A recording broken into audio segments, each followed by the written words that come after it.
akhirnya kita mendapatkan orang-orang yang pintar tapi kadang-kadang egois di dalam dalam kehidupannya, dan dia menganggap orang lain lebih rendah dari dia dan tidak mau orang lain yang lebih tinggi daripada dia. Karena itu kondisi-kondisi yang seperti itu.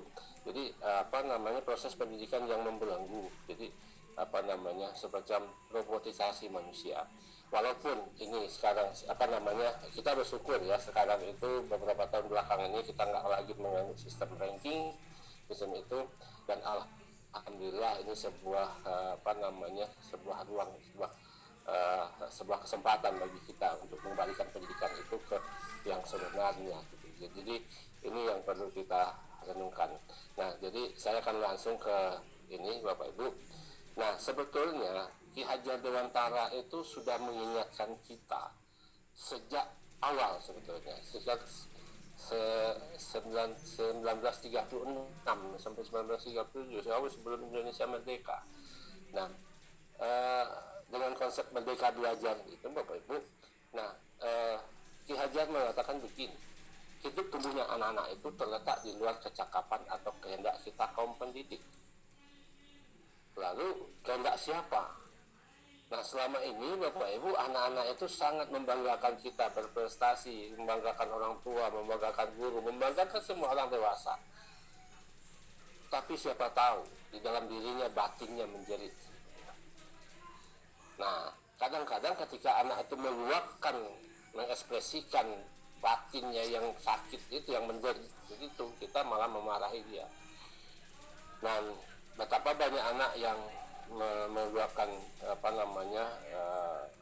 cerita batinnya itu dengan berbagai cara, mungkin cara memberikan perlawanan, menunjukkan ekspresi yang bertentangan dengan macam-macam anak itu.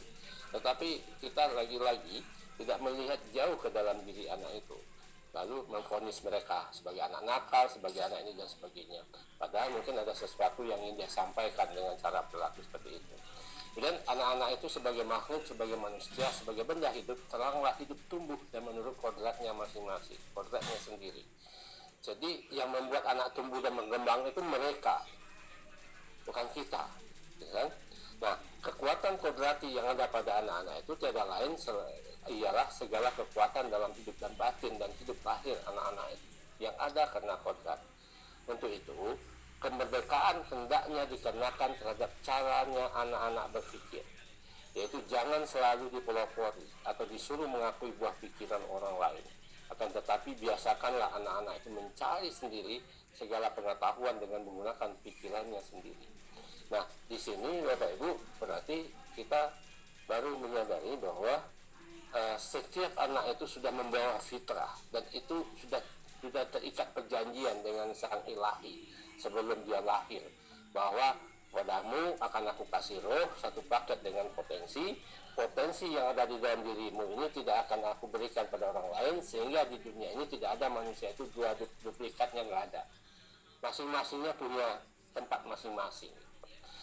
Nah, kemudian kesuksesan hidup manusia itu adalah ketika dia mengenali tempat khususnya dia itu, mengenali jati dirinya, mengenali kekuatan unik yang ada di dalam dirinya sejak dini.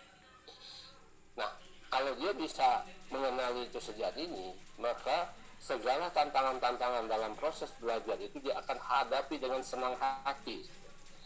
Karena salah satu ciri anak itu adalah senang ditantang. Dia senang pada tantangan.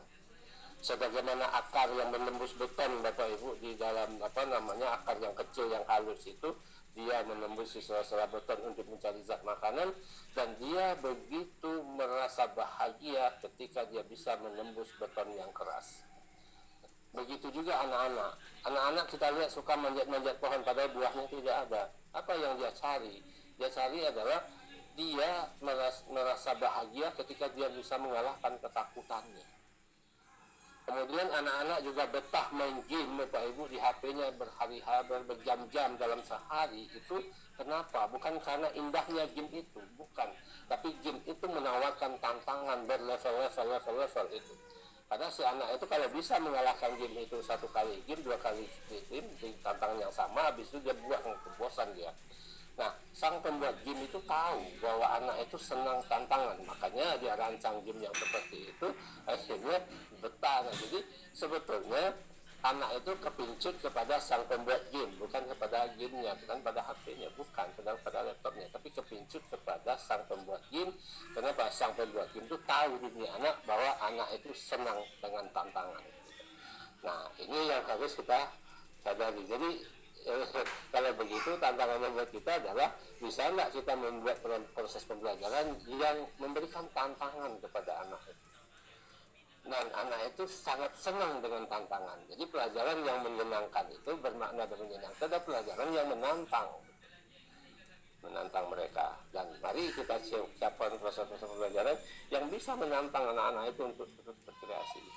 Nah, Bapak Ibu, kalau kita lihat di pasal 1 ayat 1 Undang-Undang Sistem Pendidikan Nasional, ini ditekankan lagi di situ. Nah, kalau tadi Ki Hajar